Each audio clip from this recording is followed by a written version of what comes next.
Hi, everyone. It's Greg Abel. I hope you can hear me. It looks like our attendees are starting to come in. It's just about a minute after the hour. I think we'll wait just a little bit to make sure we get as many people in here as we can, and then we'll get started. I hope everyone is probably starting to get used to Zoom and how it works. We will have the opportunity for everyone to ask questions, to chat a question. Right now, everyone who is an attendee is probably muted, and we can change that later when we do some Q&A. You can also use the chat functionality to ask a question.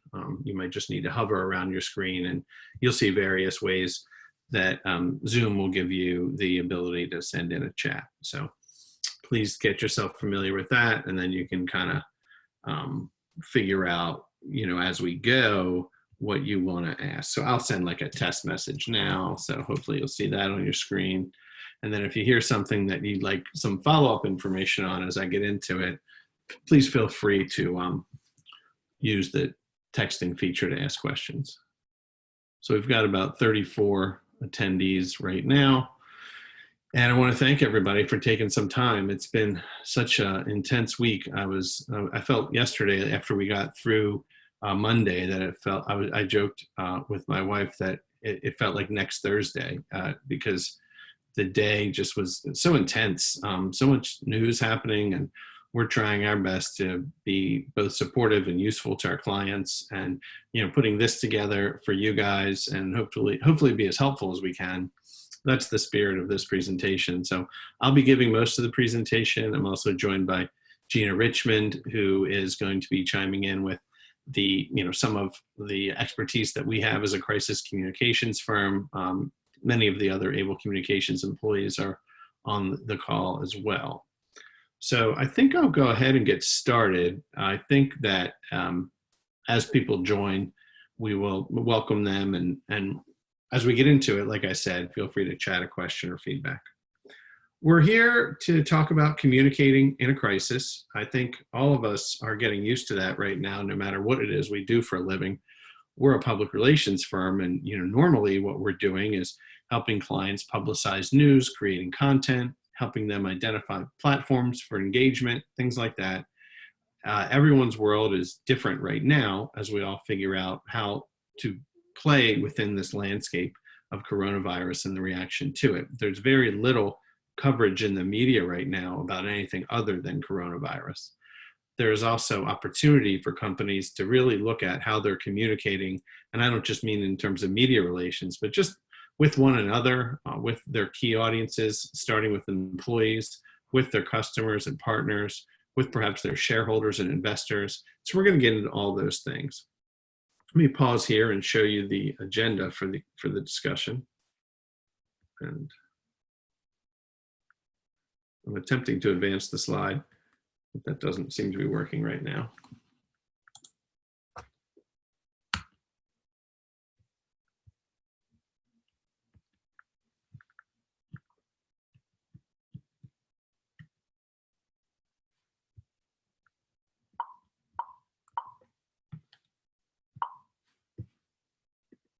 Okay.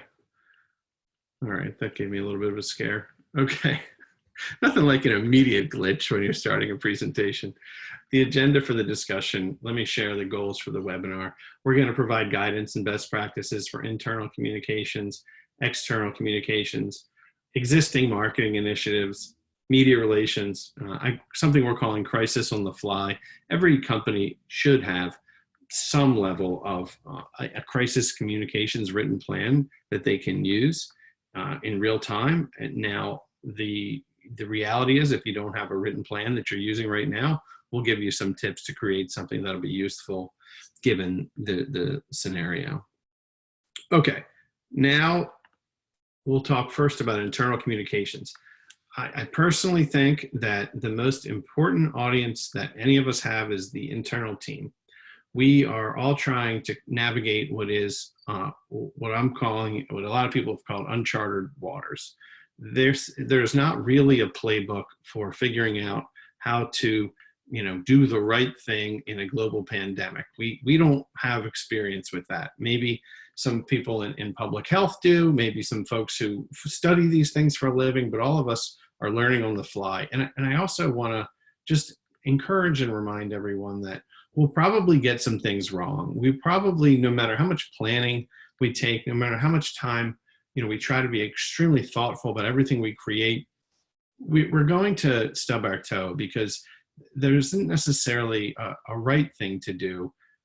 We all experienced kind of all these back and forths around, when should schools close or stay open? Should major events stay open? Should we be just working from home, or might we come into the office? And I think that the main thing to do is really connect with your team in a time of crisis, because they're the ones looking to you, whether you're the leader of the team or the communications director or in marketing.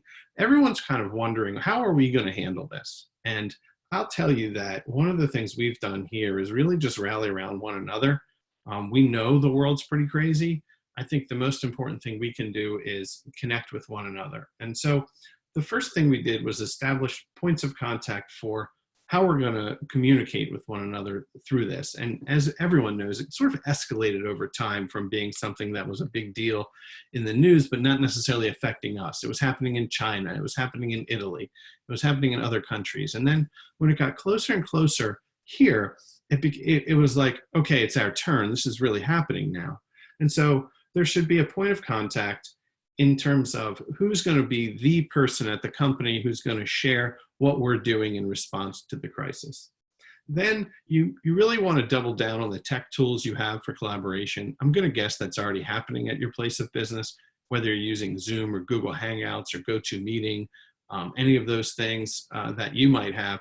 I'm guessing you're already using. I would just encourage everyone, it sounds basic, but really get to know the functionality and how they work. And I recognize that I need to do that too. I mean, as we were getting ready for this webinar, I'm familiarizing myself with all the little, ways you can use Zoom and connect better with your team in a situation like this. So don't just have them. You got to use them in practice and ask those really basic questions that maybe you'd otherwise be afraid to ask about.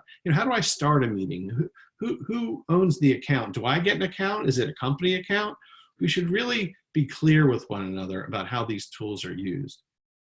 In terms of health and wellness, what I mean by that is, some of the basics, like we all saw the tips from the CDC on hand washing and the tips in terms of social distancing. It's funny that a term like social distancing, we never would have kind of thought of, but for the last 2 weeks, unless you're in that field again. But now we're all kind of talking and sometimes joking a little bit about social distancing, but continuing to provide your team with health and wellness updates, establishing that remote work policy. It feels like everyone is working remotely right now. I don't know if that's the case. I think maybe there are some companies where it's elective if you want to do that or not. Most places, I think, have said we're going to work remotely, but obviously there are places like grocery stores and banks and essential staff at places that need to be there, pharmacies, things like that have to go in. And I think all of us have to think through those equations too. What is vital to be there, and who can work remotely? And then someone on the team should be the catch-all for questions and concerns. On our team, it's Cindy, our director of operations. She's the one who's making sure we have the right technology. If someone has a question about how we're using Zoom, someone has a question about what we're doing in terms of meetings and things like that, you have a go-to for that. One of the interesting things I think is going on is there is an opportunity right now to establish some new rhythms and routines.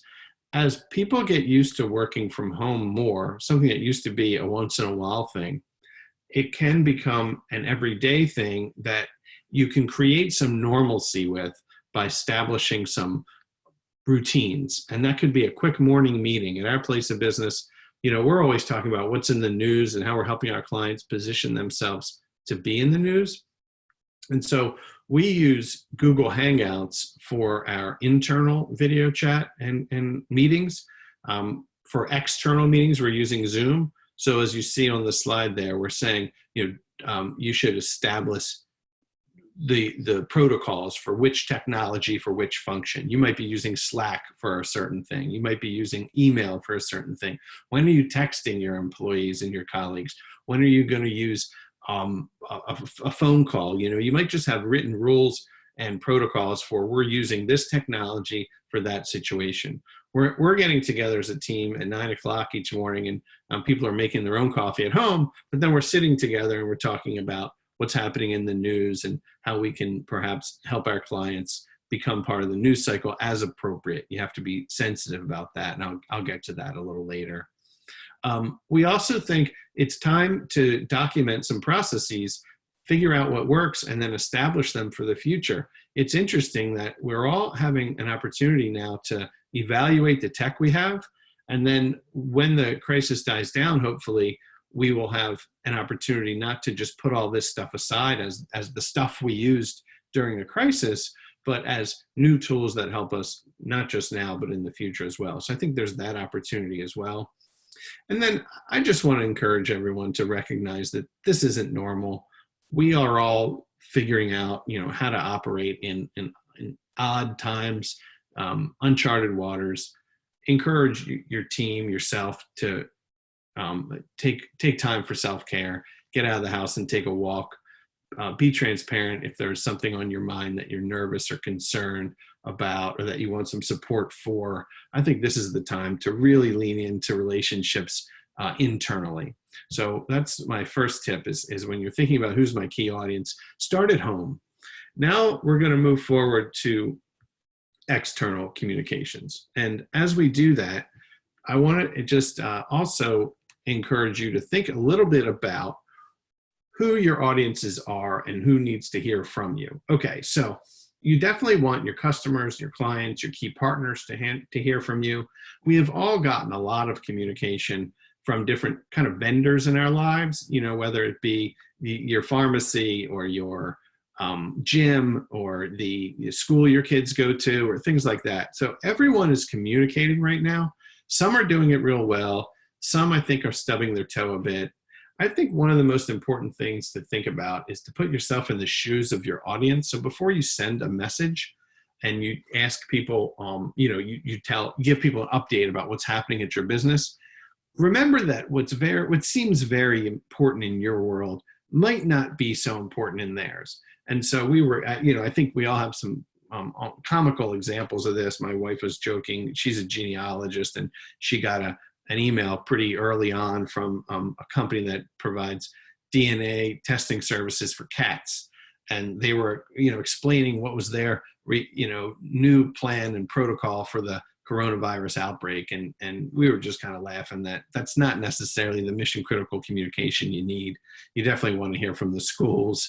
You definitely want to hear from your doctor's office, from the pharmacy, and everyone really. But I think the thing to keep in mind is proper context. It doesn't mean don't send out communication. It just means think about how relatively important that message is to the people who are going to be reading it, and do that.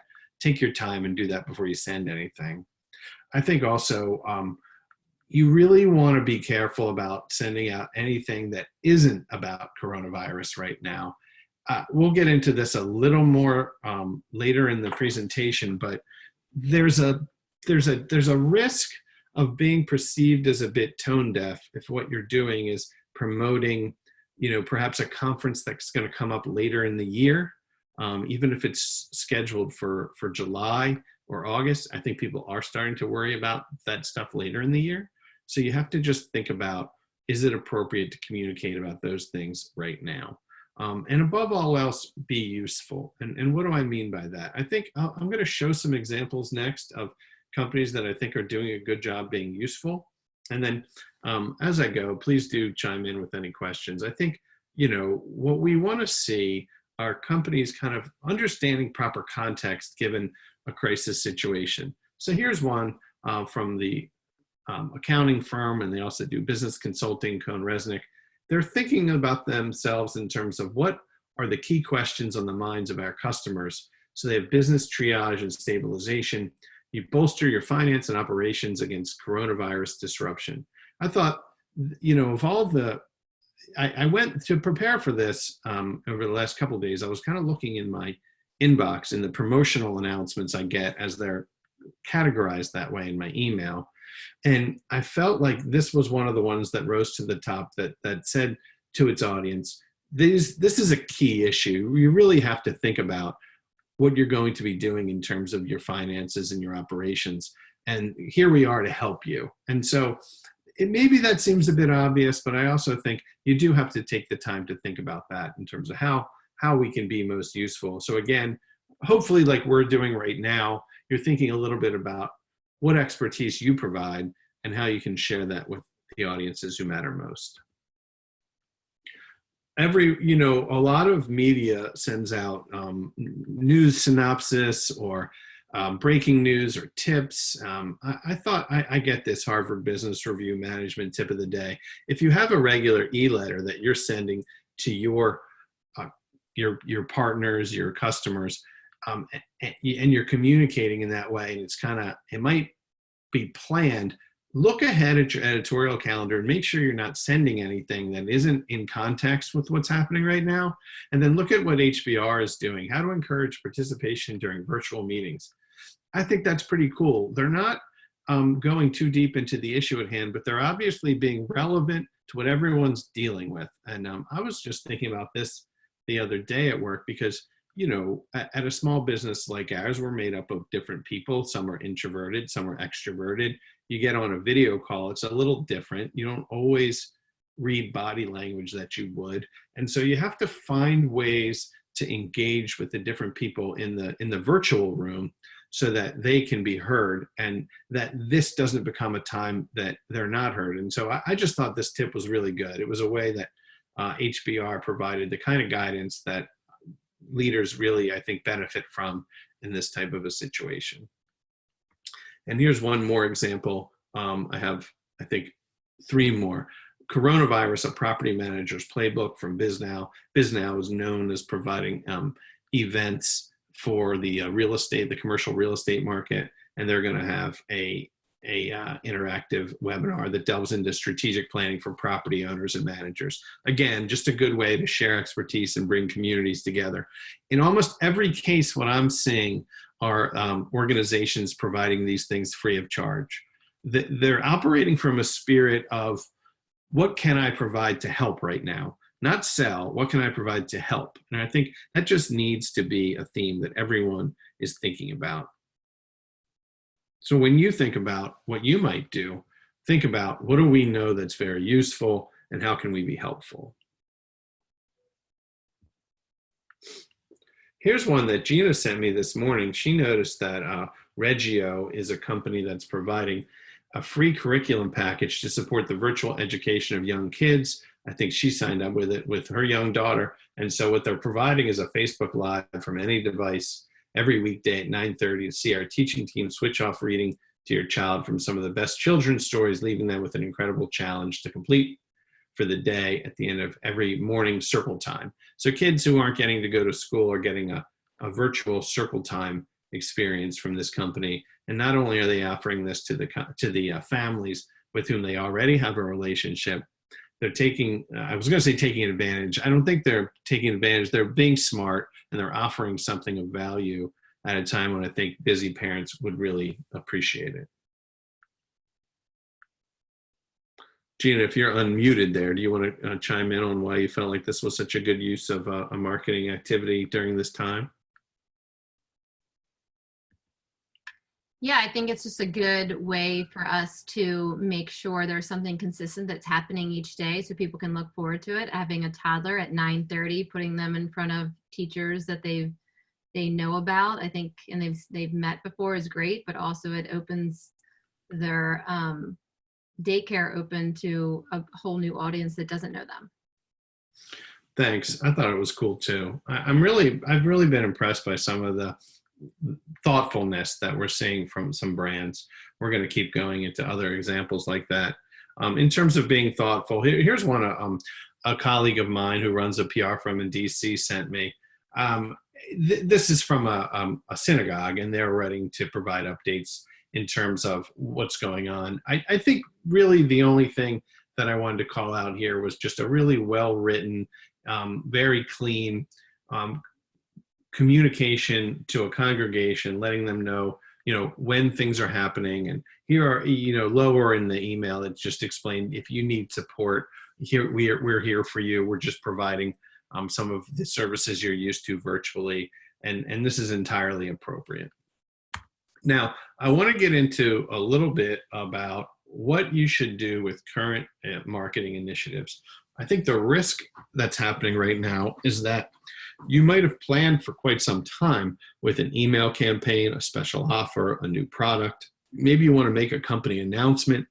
I think you just want to do so with a really clear understanding of the bigger picture.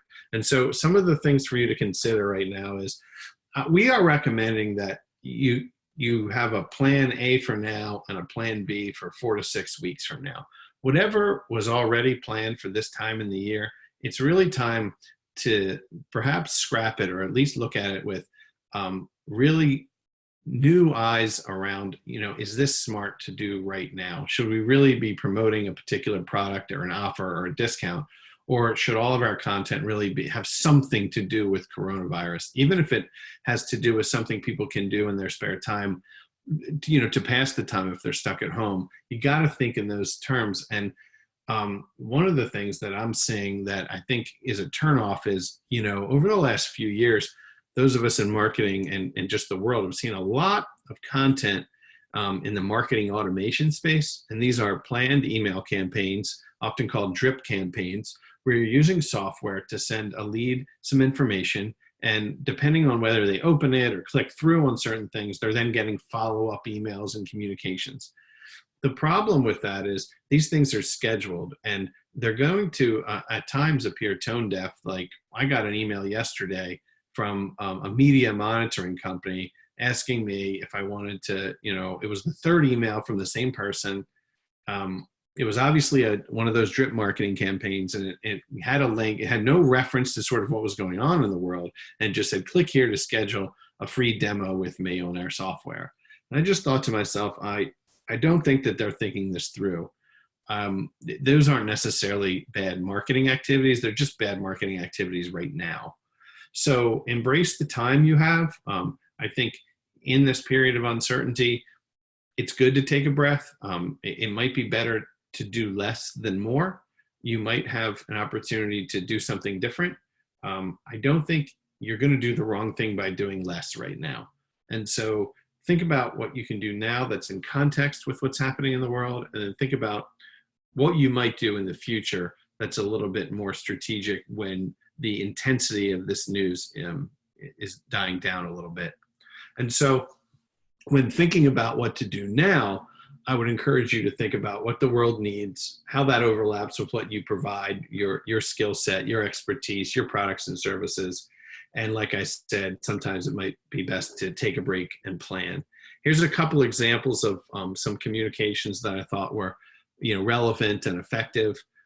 From Walgreens, we're in this together, see how we're making life easier. So they're taking this opportunity to provide chats, find care online, and then lower in this offer, I think they're doing some free home prescription deliveries to adapt to the environment. SiriusXM is launched a channel. I thought this was smart, 24/7 channel with the latest coronavirus updates, hotline with expert answers and more. I thought that was real smart because we're all getting a lot of information, and it's good to have a go-to source for that information. And even as I say that, what I also want to remind everyone is to take a break from that information at times, because it can feel overwhelming. So for your own mental health, I don't know that we want to be inundated all day long with coronavirus news. And then one more in this category is Guinness. Today's St. Patrick's Day, and what a difference a year makes. This is it's so interesting to think about what would be happening in the world right now if this was a normal year. We would be in the middle of today is Tuesday, so the first play-in games for March Madness would be happening today. The big tournament would be kicking off on Thursday. the selection Sunday would have been Sunday. You can tell I'm a basketball fan and I'm missing that. I know that pales in comparison to the seriousness of the situation, but that would be happening. St. Patrick's Day parties would be being planned and everybody would be getting fired up about that. And so Guinness obviously recognizes that this is a different year. So they stepped up and announced that they were committing $500,000 through their Guinness Gives Back Fund to help communities where we live, work, and celebrate. And Baltimore happens to be one of those communities. That's good for us. That came from the Guinness US Twitter feed.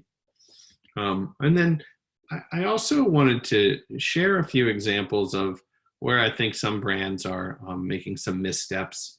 The first one is from a company that we're used to seeing really smart marketing activity from, and it's Southwest. I got this offer this morning. There was no context around coronavirus or the crisis. It was simply a sale offer. I think that they're saying you can fly for cheap right now. Isn't that great?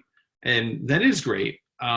It just ignores the fact that it might not be safe to be flying right now, and whether or not that's a good idea, whether or not that's going to be recommended by the World Health Organization or the CDC. And so I think this offer would have been okay if they would have said, we recognize it's an uncertain time. We want to provide a sale opportunity that is completely reimbursable if you can't go. Something, some context around the fact that this isn't just a sale that you can take advantage of.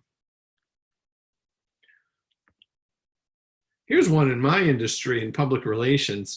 The top is good, the bottom is disappointing. So Crisis Communications Virtual Conference, Managing Communications Through the Coronavirus. They're providing a one-day, 11 a.m. to 4 p.m. virtual conference. Attend online from your office with your team and your slippers at home, which sounds kind of cute. But then it says this one-day virtual conference is $695 and an insider price is $595. I just felt like it was the wrong time to try to create an opportunity for sales. It's a better time to really build the relationships you have with your customers. And it almost looks like they're being too opportunistic right now about that. I'm going to advance. I'm having the thing again where it won't advance. So I'm going to take a break for a second and see if anyone wants to chat in a question as my computer catches with itself. I see a comment from Sean Sutherland, a participant who's with Capalza Advertising. Hi, Sean. He said, over the past few days, I've gotten around 130 COVID-related emails, everything from the Blue Moon Diner to the chicken place I went to in Nashville 4 years ago. So that's pretty funny. I want to hear what you all have to say as well. Okay, it worked. I stalled just long enough. Here was one of those marketing automation emails I received. I don't know if you can read this, but it was, hey, dear Greg, do you want to get higher quality leads and faster conversion rates? Promote your content on public relations today to quickly reach more senior buyers than with your current inbound or outbound marketing programs. I mean, let's count the ways this is inappropriate. Not only are they talking about lead generation, they're talking about it on a day like this, and they're telling me how to reach more seniors, which really isn't a thing that we're trying to do, and it's obviously just a blast. And I just think there's a lot of risk right now at communicating too aggressively, and I just want everyone to take a deep breath. And then one more. This was that critical mention PR software report that I mentioned. This was like, hi, Greg, I'm following up on my previous note about media tracking for Able. A demo only takes a few minutes, and during that time, we'll have a pretty good gauge whether critical mention could help. And I just wanted to say to them, this is not the time. All right, I'm going to transition now into media relations. It's a really interesting time in the media. I mean, it's like there's topic A, B, C, D, E, F, G, A, go through the alphabet, and then everything else is what maybe the media would cover if, in fact, it doesn't have a coronavirus angle. I mean, everything really has an angle around coronavirus right now. One exception, and I'm not joking, is that, Tom Brady, the New England Patriots quarterback, announced this morning that he's not going to come back to the Patriots after, I think, 5 Super Bowls in 20 years. Sorry, Ravens fans, but he, that cracked through. Like that news got covered today, and it had no relation to coronavirus. It was one of the only things I saw in that regard. Also, the U.S. Census is starting in 2020, so I'm seeing a little bit of census coverage. But media relations right now is really all about coronavirus, COVID-19. You need to think about how your company can help. You need to recognize the fluidity of the news cycle. Whatever is being covered right now isn't necessarily what will be covered tomorrow. Everything's moving real fast. So what can you do that's useful? What expertise can you provide? Recognize, by the way, that media right now is stressed, like all of us. And they got to go to work and put out content. Not that we don't, but being in the media right now it's a particularly intense time. I reached out to some of our media friends here in Baltimore to ask them, how's it going right now? And are you covering anything that isn't related to coronavirus? I'm going to share a few responses I got. This is from Baltimore Magazine. They said, I think almost everything has to have some coronavirus angle, to be honest, although that's not limited to public health. Entertainment, self-improvement, cooking, arts that are accessible from your home, wellness, etc., are all on the table as long as they're framed as a response to the virus. So at your place of business, if you're thinking about what kind of content you can offer, what kind of expertise you can provide, just make sure that it has a relevant angle. And there is a place for it, even if it's entertainment related, even if it's fitness related, it can be just framed in such a way that these are things you can do when you're stuck at home, for example. Here's a different one. Our friend Joanna Sullivan, the editor of the Baltimore Business Journal, I just hit her with a quick email. I said, Joanna, are you covering anything that doesn't have to do with coronavirus? And she got right back and said, we still need business news. So yes, with 3 exclamation points. So just the BBJ still wants to fill its pages, its website, its email blasts with content. If you have significant personnel news to share, if you have a product launch, you can still reach out to the BBJ and not feel like you're doing the wrong thing by sharing that. Again, I do think even though she's saying that all the reporters are doing stories related to coronavirus, it just so happens that she's saying there's room for other things. And then at the Post, I asked the same question, and my friend there, who's an editor in the lifestyle pages, said that it's a question we are wrestling with right now. We're almost exclusively writing coronavirus stories, while recognizing that some of our most read stories are non-coronavirus stories. That's interesting. I think counter programming is going to become more important in coming weeks as readers get bored. Other colleagues disagree, fearing that we are headed for a very bleak period in American life. It is going to be a day-by-day calculation. That's kind of pretty compelling to me, and a little bit scary. How long will this go? And I do think, as she writes, readers get bored. Everyone is going to need to stay on top of the situation, but we all do want diversions. I think if you can think a little bit about how to be useful, and then maybe how to be an effective diversion, that might be useful as well. And then one more from the Sun. The business editor wrote back and said, there's really not much room at the Sun for anything besides coronavirus unless it's big. That could change in a week or a couple of weeks, or maybe not. Again, that same spirit of, I don't know. None of us know. So we're just doing the best we can with the information we have, and that information keeps changing. The National Apartment Association is a client of ours. We were very happy to see this article get a lot of this headline was in Forbes today. The National Apartment Association is implementing protocols for property owners and managers to follow in response to the spread of the coronavirus. And so what NAA did was they stepped back from the situation. They're an organization that supports the multifamily housing industry, developers and managers of properties. And so what do you do in this situation when that is your charge? You think about what content can we provide that will be helpful and useful, and that's this kind of content, and it was well received by Forbes. So be thinking a little bit to yourself of what content you can share that's helping people navigate this situation. We saw a headline from Zoom, the platform we're all using right now. Their CEO is giving K through 12 schools video conferencing tools for free. That's a real both obvious, but also very kind and a thoughtful gesture at this time. I think it's smart.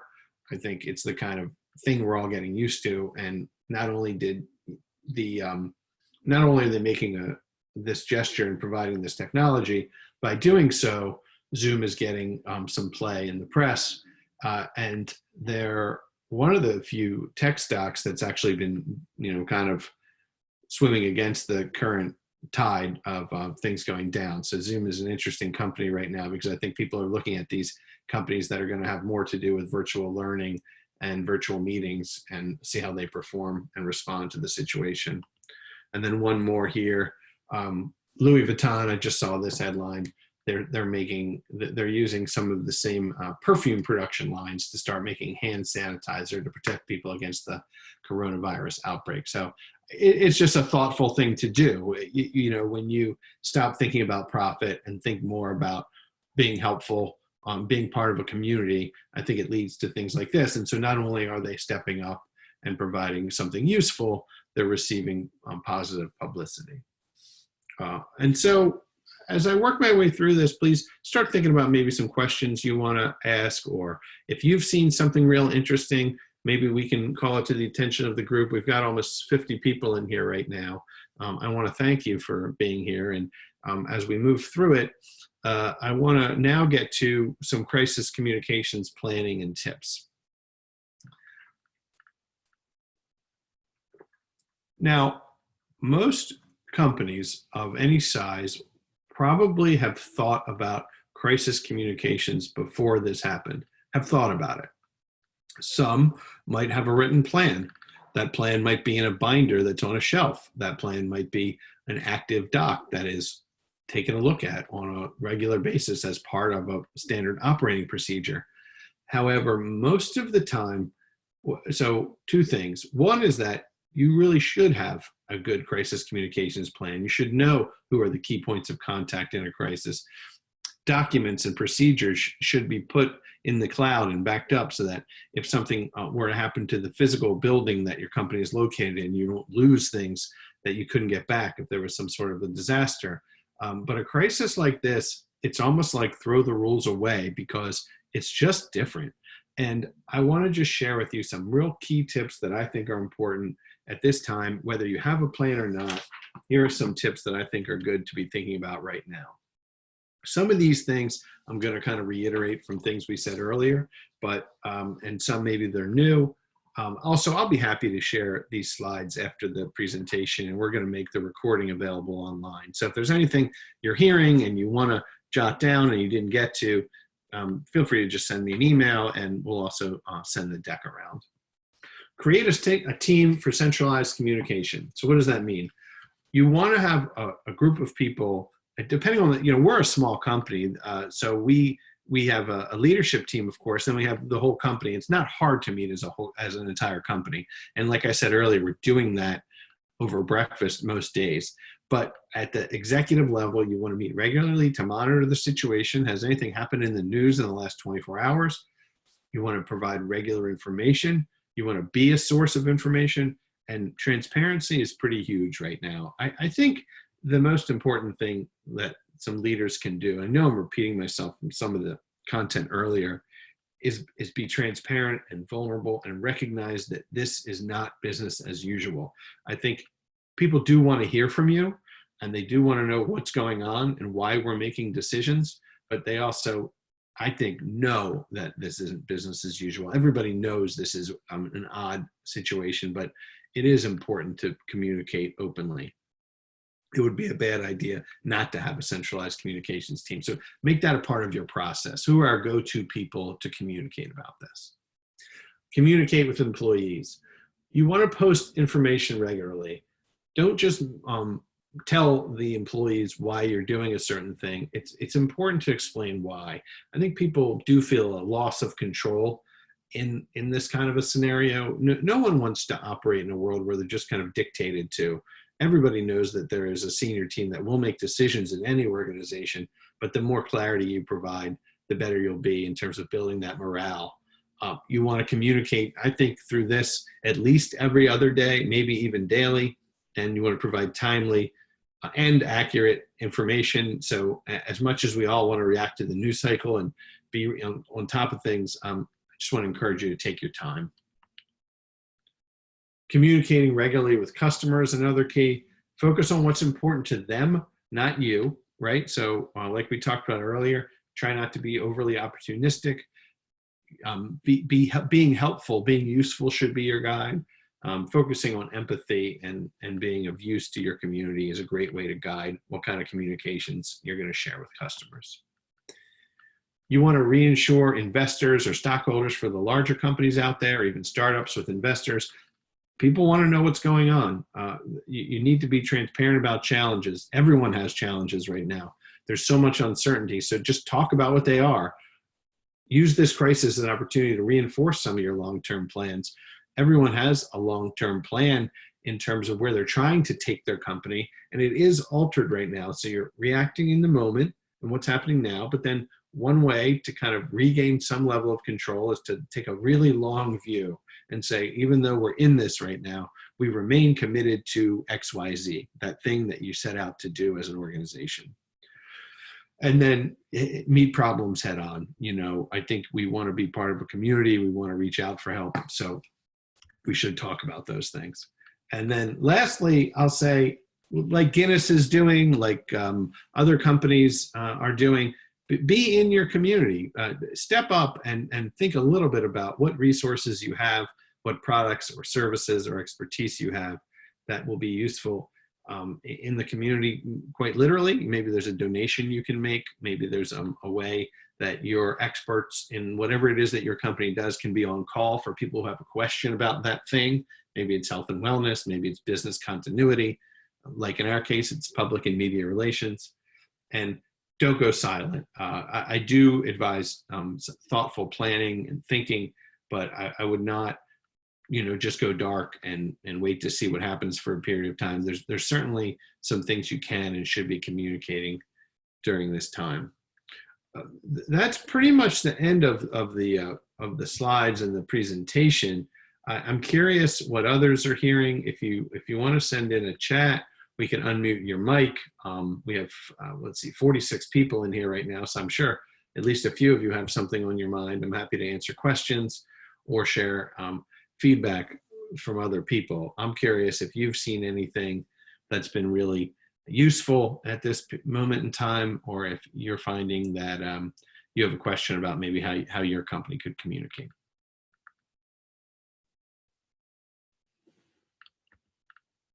And we can move forward toward the Q&A. So let me give you guys a minute or two to think, and if there aren't questions, we can certainly wrap things up. But I'll take my time. I'll buy some time here and maybe reach out to my colleague Gina and just ask Gina in terms of what you're seeing and hearing. We've been talking about this. What kind of communications have you been seeing that you think where companies are doing a good job or kind of on top of it right now? Yeah, I think a lot of the ones that you highlighted, I think it's when we're talking with reporters right now, it really is about the coronavirus topic and how your company can be useful in it. So if it's financial, how can you be useful now? How can you be useful for people that are long-term planning? So kind of looking at the two stories, the immediate story right now, and then the story that's a little bit of a longer lead and longer look.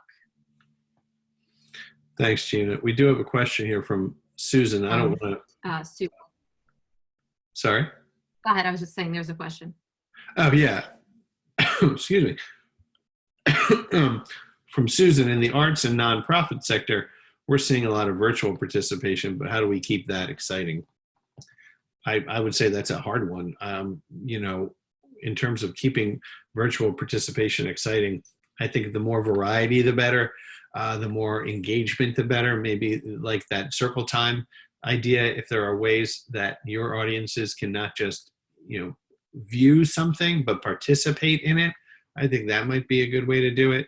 I've seen a lot of interesting things where, we saw in Italy the other night, that people are just coming to their balconies to sing together, which is really inspirational and interesting. And maybe there's a way to engage the people who are interested in your in the arts and nonprofit where you operate to contribute in some way. Maybe there's a virtual gallery. Maybe there's just a way to do things together versus coming to watch something performed. Yeah, and I'll also add to that that we're seeing a lot of lists being shared of museums that can be visited during this time, virtual visits. We're seeing a lot of nonprofits and anyone in the art sector.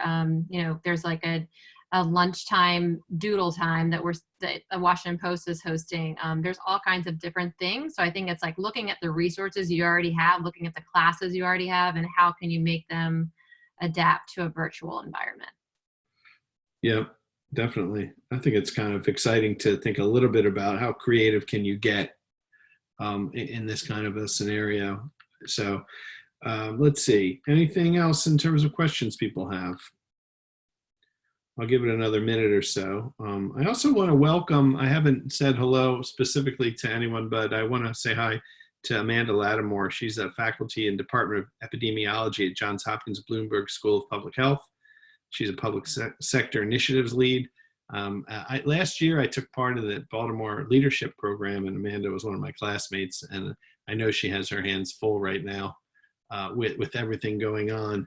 And if we still have a little bit of an audience, we don't have other questions, I could probably, I don't know, Gina, if you can unmute Amanda, she might be able to give us a quick public health update, which might be kind of interesting to hear as we wrap things up. So I'll hold on that. There was one other open question I see here, and I'll get to that, and we'll see if Amanda wants to chime in just for a minute at the end here. I unmuted, but if she's okay being put on the spot, then she's welcome to talk. Yeah, she said she would. Let's get to a PR question. I'll give you time to think for a minute, but if you were to give this crowd of business leaders and marketing executives a little bit of an update on what's happening in the world of public health, I think that'd be interesting. So I'll pause that for a second. I'll go over to the question. Hey, Greg and Gina, it's from our Ted, a consultant we work with. I'm hearing a lot of my clients say things like we need to be over communicating, or we can't communicate enough right now. Is there any danger in these statements from your standpoint? I should note they're mostly referring to internal communications. So personally, I don't think you can over communicate right now. I think if everybody kind of knows it when they see it. If you're sending team emails 3, 4, 5 times a day, yeah, you can be over communicating.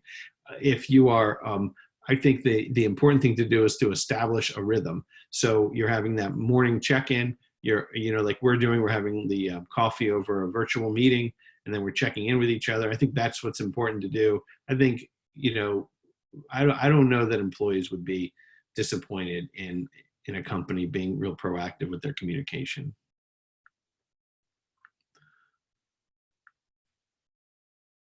And then we have one other question from Claire Baker, answering the questions that are coming up for our community and their specific risk, Facebook Live, repurposing to podcast, etc. I want to make sure I understand that question. Answering the questions that are coming up for our community and their specific risk. Claire, I don't know, maybe can we unmute Claire, Gina, and just get her to explain what that means?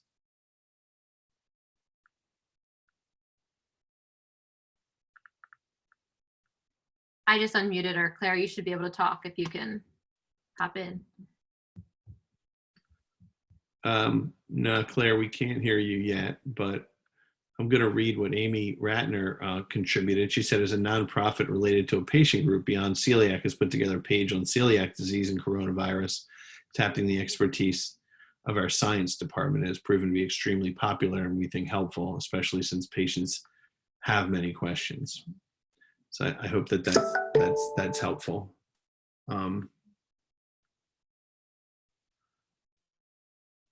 going to pause on Amanda and just give her the opportunity to, I'm not sure. Amanda Lattimore, can you speak up? We'll see if we can hear you. If not, we can move forward with some other questions.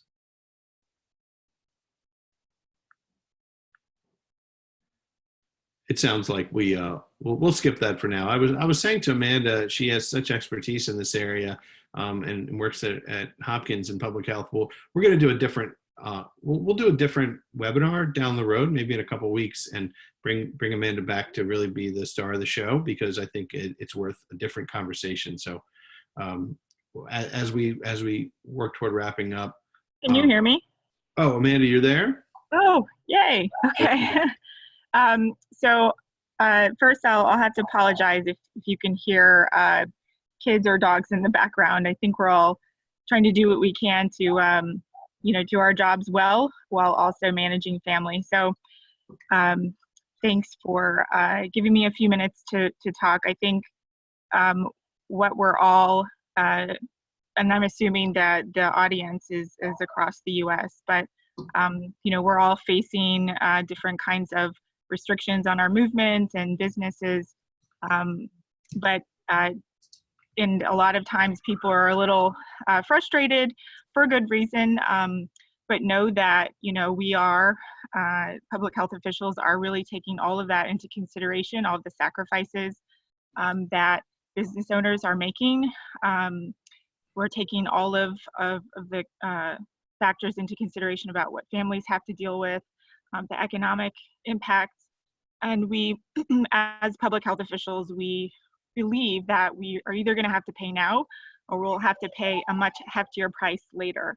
So just making sure that you are adhering to social distancing recommendations is incredibly important right now. Everyone should try as much as they can to do their part so that we can get to the end of this pandemic sooner. Thanks, Amanda.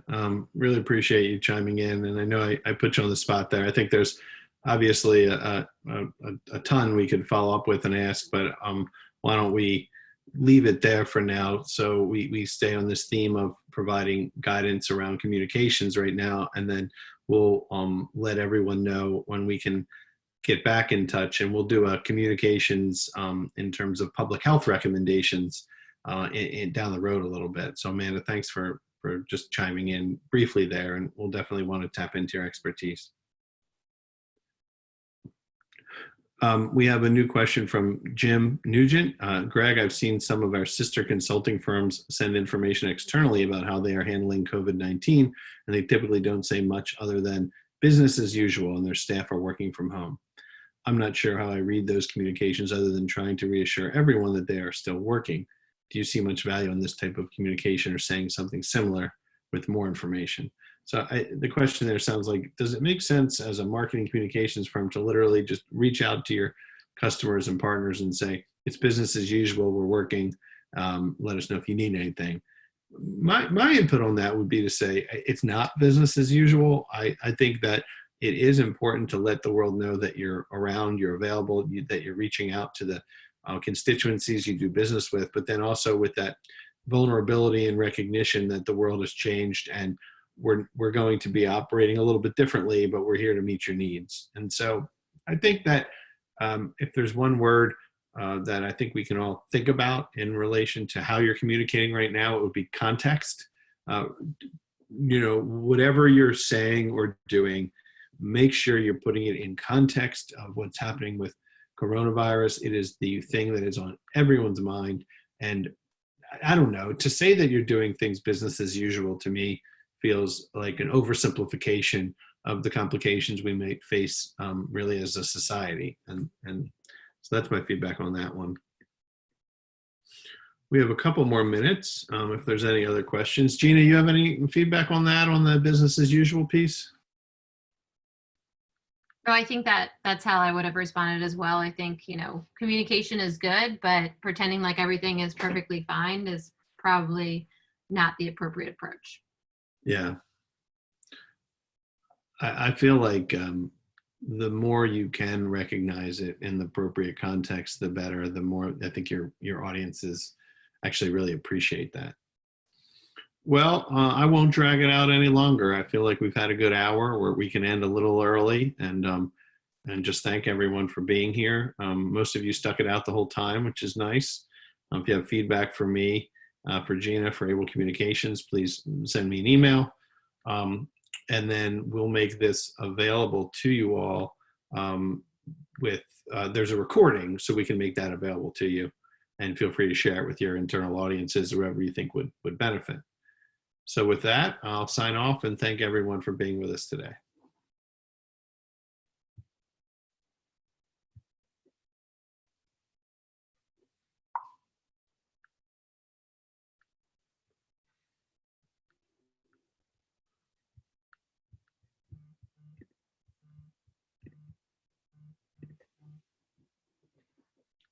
Hello?